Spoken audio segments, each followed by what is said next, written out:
E vamos falar do São Paulo, o outro lado dessa decisão da Copa do Brasil. Já falamos do Flamengo, porque em entrevista ao programa Roda Viva da TV Cultura, Júlio Casares, presidente do São Paulo, falou sobre alguns temas importantes dentro do clube. Dentre eles, a tentativa de renovação com o Lucas, a reforma do Morumbi, que também está em pauta, a permanência de Dorival Júnior e garantiu que irá se reeleger ao final do mandato. Nós temos aqui, para a gente começar esse assunto, o Júlio Casares falando sobre a permanência do Lucas, se fica ou não fica, com arte tudo na tela, para você que nos acompanha por imagens pelo canal do YouTube Jovem Pan Esportes, né? Você que está na Rádio Jovem Pan só por áudio. Mas está aí o Casares, abre aspas, vamos trabalhar e fazer todo o esforço para que o Lucas continue, vamos tentar fazer. A estratégia é, dentro da nossa ousadia, tentar estabelecer uma linha de ação. Vejo que ele está cada dia mais feliz no São Paulo. Que essa felicidade seja multiplicada através de uma proposta que a gente possa fazer. O esforço será todo feito em cima de projeto e dá conta que temos gradativamente ganhar mais receita, fecha aspas, o Júlio Casares falando sobre essa tentativa de renovação com o Lucas Moura e também falou sobre a reeleição no São Paulo, clima político. Sou candidato à reeleição. Vamos disputar sim. Sinto que a gestão esportivamente é bem avaliada porque voltou a autoestima do torcedor. A resposta é o torcedor batendo recordes. Fecha aspas, Júlio Casares. Ele também revelou que o São Paulo está aí planejando essa reforma no estádio do Morumbi. A gente tinha até trazido aqui no programa outro dia, né? Esse projeto do São Paulo, muito legal, de tentar fazer o que o River Plate fez na Argentina, né? De aproximar cada vez mais a arquibancada do gramado de jogo. E ele afirmou, né, que tem esse sonho de aumentar a capacidade do Morumbi. Abre aspas para Júlio Casares em entrevista ao programa Roda Viva da TV Cultura. Vamos lá. Abre aspas. As pessoas ficavam uma em cima da outra, uma confusão danada. O Morumbi não é mais cimento puro, tem cadeira, garante mais conforto. Os estádios diminuíram de tamanho para garantir uma maior segurança. Isso aconteceu no Maracanã, no Mineirão. Nós temos que sonhar sim com uma reforma, mas claro que não temos um pré-projeto. O que temos é conversa. O Morumbi voltou a ser protagonista de grandes shows e espetáculos. Com isso, os fundos de investimento voltaram a conversar. E sonhamos sim em aumentar a capacidade, ter uma arquibancada mais próxima do campo. Quem sabe rebaixar o campo 2 ou 3 metros e ter a torcida mais próxima. É um sonho, mas alguns investidores começaram a ouvir esse sonho e nos procurar nesse exato momento. É uma casa de espetáculo que vai sim ganhar investidores. Esse é o nosso sonho. Nós ainda não temos um projeto, temos ideias e intenções junto com parceiros de desenvolver esse projeto, fecha aspas, a declaração aqui do Júlio Casares, que também falou sobre a continuidade do Dorival Júnior. Estou aqui puxando, né, as principais falas do Júlio Casares. Daqui a pouquinho o Mauro, o Bruno e o Vampeta vão analisar o que disse o presidente do São Paulo Futebol Clube. Ele falou sobre a continuidade do Dorival Júnior no cargo para o ano que vem, mesmo em caso de vice-campeonato da Copa do Brasil. Abre aspas. O Dorival tem contrato conosco até o final de 2024. Jogo é jogo, é resultado. Não é um título que vai julgar uma pessoa. Se você analisar e comparar com outros clubes, o São Paulo é o que menos troca e acredita na longevidade. Veja o que aconteceu nos outros clubes. Eu não cheguei no 3º ano da minha gestão. Nós tivemos o Crespo, o Diniz saiu antes, mas estava em um momento de transição da gestão. O Rogério e o Dorival, fecha aspas, está aí, portanto, algumas das declarações de Júlio Casares ao programa Roda Viva da TV Cultura. Primeiro falando sobre essa tentativa aí de permanência do Lucas Moura, Vampeta, Mauro César, Bruno Prado. Tem que ser um dos objetivos do São Paulo, visando a próxima temporada, essa permanência do Lucas. Também é algo que cabe ao jogador, né? Cabe da escolha pessoal do jogador. Bruno Prado. Ele é um jogador que está livre no final do ano, né? O São Paulo tem que negociar só com ele, não precisa negociar com nenhum outro clube. E aí vai depender do que o Lucas quer, né? Acho que para o São Paulo, claro que seria ótimo a permanência do Lucas. É um jogador identificado com o clube, que está bem fisicamente, está jogando bem. O Lucas, se fizer um contrato de alguns anos, ele pode jogar mais 3, 4, 5 anos até bem no São Paulo. Então seria boa, muito bom para o São Paulo a permanência, mas aí depende do que o Lucas quer. Acho que é mais isso, né? O São Paulo vai oferecer o que puder na parte financeira. Tem que ver, o jogador quer ficar no Brasil, o jogador quer ir para os Estados Unidos, pode aparecer alguma coisa da Europa, é uma dúvida, não dá para saber. Mas acho que o São Paulo vai fazer o que pode e aí tem que ver qual é a vontade do Lucas. Não me parece que, até por ter feito um contrato curto, que logo de cara a intenção dele era ficar muito tempo aqui. Aí agora, já estando aqui, jogando, morando no Brasil de novo, pode ser que ele já tenha uma outra ideia, né? Mas quando ele chegou, a ideia realmente era cumprir esse final de ano, né? Até o final do ano, e depois buscar alguma outra coisa fora do país, talvez nos Estados Unidos. Mas vamos ver como é que tá. Parece que o jogador tá bem aqui, tá feliz jogando no clube, mas é uma coisa ainda a ser negociada, vai mais da vontade dele do que do São Paulo. O presidente Júlio Casares também falou sobre a reforma do Morumbi, a gente acabou de acompanhar, né, que o São Paulo tem essa intenção, ainda não tem um projeto definitivo para essa reforma do Morumbi, mas muito se falou, né, de aproximar mais o torcedor do gramado de jogo, de aproximar a arquibancada, mais ou menos o que foi feito no Monumental, estádio do River Plate, e está sendo muito elogiado, ficou muito legal mesmo, né, o novo Monumental do River, e o São Paulo agora com esse projeto, né, pelo menos com essa intenção de fazer essa obra no estádio do Morumbi. Essa obra, inclusive, já há muito tempo, né, o torcedor sabe, vem sendo ventilada aí nos bastidores e nunca sai. Vamos ver se agora sai do papel esse projeto do Morumbi. A intenção é boa do São Paulo, Mauro César, quando a gente fala de aproximar mais o torcedor do campo de jogo, de tentar fazer algo parecido com o River Plate lá no Monumental? A intenção é boa, só que me parece que tudo isso é discurso de campanha, né? Ele é candidato à reeleição e está prometendo mundos e fundos. Vai sair de onde esse dinheiro? Quem é que vai bancar essa obra? Uma obra colossal, obra caríssima. Rebaixar gramado, acho tudo isso ótimo. Mas é uma obra demorada e que custa muita grana. Eu acho que, para falar sobre isso, o presidente de São Paulo tem que apresentar ao torcedor, ao sócio de São Paulo, né, especialmente aos são paulinos em geral, esse projeto. Está aqui, ó. Quem vai bancar? Temos aqui parceiros, vai custar tanto, vai levar tanto tempo. Enquanto isso, fica lá no terreno das promessas, né? Fica naquela coisa, vamos fazer acontecer. Então, eu acho que hoje me parece só uma ideia. Até que ele apresente realmente algo concreto, sólido, factível, para que esse projeto se torne realidade. Ô Bruno, falando sobre esse assunto, o torcedor do São Paulo sabe. Eu acho que esses projetos no Morumbi, se a gente for puxar aí nos últimos anos, desde quando o Brasil foi anunciado, né, como sede da Copa do Mundo de 2014, se fala num projeto nesse sentido, né, de aproximar mais o torcedor ao gramado de jogo, e esse projeto nunca saiu do papel, sempre ficou na ideia, né? O que falar agora com essas declarações do presidente Júlio Casares? Será que agora vai? Então, é uma coisa muito inicial mesmo, não me parece, até pelo que ele falou, que tenha algo assim concreto, já alguma coisa em andamento, uma coisa assim que de fato está andando para ver a possibilidade, né? Parece que é mais uma ideia, né? Que a gente vai ver se isso vai para frente ou não. A ideia eu acho legal, sim. O Morumbi, a arquibancada é muito distante do campo, tem aquela pista de atletismo, seria interessante em aproximar um pouco mais o público, aumentar a capacidade, mas por enquanto parece ser uma coisa muito inicial, né? Ele se coloca aí como candidato à reeleição e, claro, vai ter eleição, vai ter a votação, mas eu diria que ele está reeleito. Não vê, até pelo que acontece no São Paulo nos últimos anos, eu não vejo nenhuma possibilidade dele perder essa eleição, independente de ganhar ou perder a Copa do Brasil. Isso aí não tem tanta influência.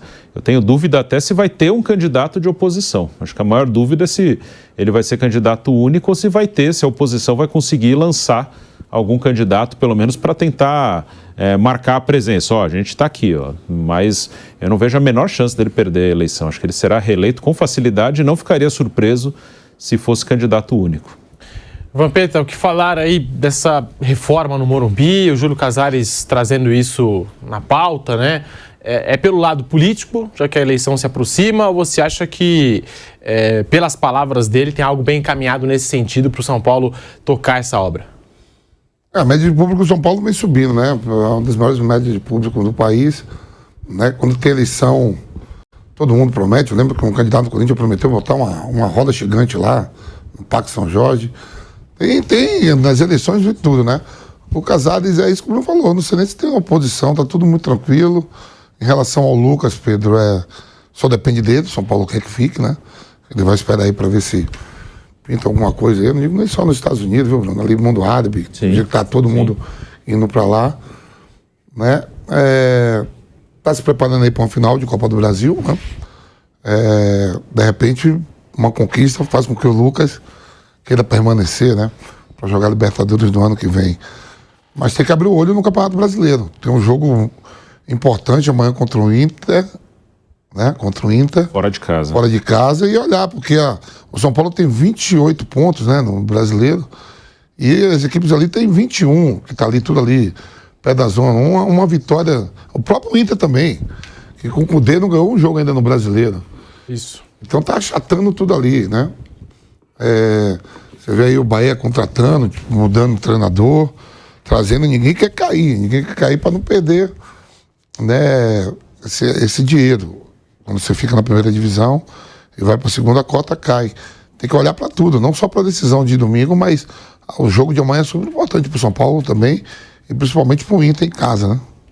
Muito importante esse jogo para o São Paulo, como citou o Vampeta, e também... Vou ver a pontuação dele fala aqui, ó. Que o São Paulo está parado há 2 semanas e o Flamengo também. O São Paulo ainda teve aquele jogo, né, que foi adiado contra o Coritiba por conta de um pedido do Ministério Público, né? Porque 2 jogos, a gente ia ter o derby em Itaquera e ia ter também o jogo do São Paulo à noite no Morumbi. Aí, para evitar qualquer tipo de confronto, coisa do tipo assim, né, o Ministério Público fez esse pedido. O pedido inicial era para trocar a data do derby e depois, né, acho que fizeram até o mais correto e também o óbvio, que era passar o jogo do São Paulo para outra data, né? E o São Paulo não venceu fora ainda, né? Amanhã é mais uma oportunidade, né? No Campeonato Brasileiro, o que o Vampeta fala, ele tem toda a razão, assim, não dá para deixar de lado, não é... O São Paulo, se ele ganhar a Copa do Brasil, ok, vai ser tudo maravilhoso. Ganhou a Copa do Brasil, ganhou o título, um título que nunca ganhou, tá na Libertadores... o time que precisa ganhar título porque não ganha, nos últimos anos ganhou muito pouco, beleza. Mas se ele perde a Copa do Brasil, pode perder uma final com o Flamengo, uma final totalmente aberta, aí ele volta para o Brasileiro numa situação difícil para tentar arrumar uma vaga na Libertadores do ano que vem e não está tão distante da zona do rebaixamento. São Paulo está 2 pontos na frente do Corinthians. A gente está falando desde o início do Corinthians brigando embaixo, porque o Corinthians estava na zona de rebaixamento desde o início do campeonato. O Corinthians está lá embaixo. O Bruno, ele está 8 do sexto colocado, que é o... Tudo bem, tem esse jogo a menos, que é o Red Bull Bragantino. Sim. E não me parece que o Red Bull vai ir mal na competição. E o não ganha fora, ele está 8, tá bom. Fortaleza... Mas depois não ganha fora. Fortaleza e Atlético Paranaense. Porque o problema é assim, ele pode dar uma arrancada depois, só que ele não ganha fora. Se você não ganha fora, você não dá arrancada. Ganha no Morumbi, só que aí o outro jogo é fora, aí você empata ou perde. Aí volta pro Morumbi e ganha, depois vai jogar fora de novo, não ganha.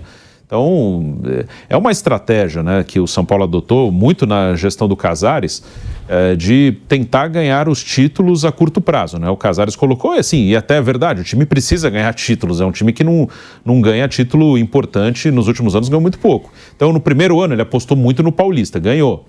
E no ano passado e esse ano, ele apostou nas 2 Copas, né? Na Copa do Brasil e Sul-Americana. Eu falo aqui faz tempo, a campanha do São Paulo no ano passado é muito parecida com a campanha desse ano. No Brasileiro é praticamente igual, esse ano acho que está agora 2 pontos a mais em relação ao que estava no ano passado. E nas Copas também. No ano passado, na Copa do Brasil, caiu na semi, esse ano está na final, passou uma fase à frente. Já na Sul-Americana, no passado foi mais longe, chegou na final, esse ano já caiu nas quartas. Mas assim, jogou tudo nas Copas e deixou o brasileiro de lado. Isso eu acho arriscado. O Casares falou aí que a gestão esportivamente vai bem. Eu acho muito discutível. Assim. Se ganhar a Copa do Brasil, a maioria das pessoas vai considerar, tá ótimo na parte esportiva. Mas se não ganhar, o São Paulo, na gestão Casares, nunca se classificou para uma Libertadores, por exemplo. Ele, em 21, disputou a Libertadores, mas classificou por 2020, pelo Brasileiro, que ainda era outra gestão, que ele pegou já no finalzinho do Brasileiro dentro de 21. Mas de 21 para 22 não se classificou para a Libertadores e de 22 para 23 também não se classificou. E se não ganhar a Copa do Brasil, vai suar para tentar classificar de 23 para 24. O Casares também falou nessa entrevista, já que a gente está comentando aqui sobre a política do São Paulo, questionaram o Casares sobre a SAF. Será que o São Paulo pode abrir essa disputa aí pela SAF, investidores de fora colocando dinheiro no São Paulo, como a gente viu já em outros clubes aí, né, e tá acompanhando esse processo no futebol brasileiro em várias equipes. E o Casares elogiou o modelo de gestão da SAF, mas disse que pensa em um outro formato. Vamos lá, abre aspas para Júlio Casares, presidente do São Paulo. A SAF é uma legislação nova. Eu não demonizo nem a SAF e nem o sistema associativo.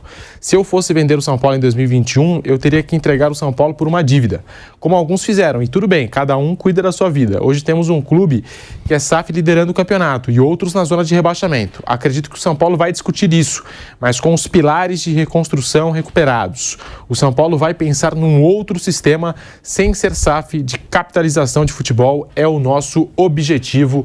Daí, portanto, a fala do Júlio Casares sobre a possibilidade de SAF, né, de abrir uma SAF no São Paulo Futebol Clube e o ambiente político do São Paulo. O Casares chegou a ser muito criticado, né, por conta desse processo aí nos bastidores de reeleição. Bruno Prado, falando sobre a SAF no tricolor paulista. Até outro dia perguntei para um dos candidatos à presidência do Corinthians sobre esse modelo, se o Corinthians abriria algo do tipo ou se pensa em algo assim no futuro, né? É muito difícil também a gente estimar quanto é que vale o São Paulo, que é um time gigante, né? Mas o que falar? Será que seria uma boa para o São Paulo aí? Não sei. O que você pensa, Bruno Prado? Poderia ser, não é uma regra, não quer dizer que vai virar SAF, vai ser tudo maravilhoso, é uma coisa que se for feita tem que ser feita com muito cuidado. Mas eu não vejo a menor intenção no São Paulo, não só no Casares. O Casares, ele é o presidente do clube, claro, então ele acaba sendo o representante do clube, mas ele não decide tudo sozinho, né? Ele fala o que os diretores e conselheiros do clube pensam, né? O São Paulo é o clube que hoje o sócio não vota para presidente. É um dos poucos clubes grandes do Brasil que o sócio não vota e tentaram agora de novo e não conseguiram. Quem vota para presidente é o conselheiro. O sócio elege o conselheiro, uma parte, né, porque uma parte é vitalícia, e esses conselheiros elegem o presidente. E vai continuar assim, não passou de novo o sócio votar diretamente para presidente. Então, num clube em que o sócio nem vota para presidente, eu acho que não existe a menor intenção em ser SAF. Aí não é uma discussão se é o melhor modelo ou se não é. A intenção é que o mesmo grupo continue sempre no poder. E, como eu digo, não é o Casares. O Casares é um representante desse grupo de conselheiros que hoje está na presidência. Mas esse grupo político está no poder desde 2002, com pouquíssima contestação. Teve momentos de títulos, de vitórias, né, pegando de 2002 para cá, mas já há muito tempo o time não ganha nada e na eleição praticamente não tem disputa. Então, por isso que eu digo que o Casares, na minha opinião, ele já está reeleito, pelo que a gente acompanha do clube, e talvez nem tenha candidato contra. O desempenho em campo pesa muito pouco.